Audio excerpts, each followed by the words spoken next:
Hello guys, in this tutorial you will learn how you can copy a canvas in your account on Obsidian Notes as an image to save it in JPEG or PNG file format on your device. So let us guide you through this. Head over to your vault inside the Obsidian Notes application and select the canvas here on the left hand side. You can create also a new one by right-clicking into it and selecting new canvas. I will go with this example canvas here.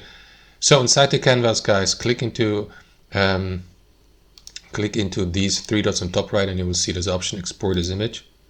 Then here within that option you may export your canvas in PNG file format and also with these settings below. So you can, for example, enable the viewport here and then click into save to save it on your device.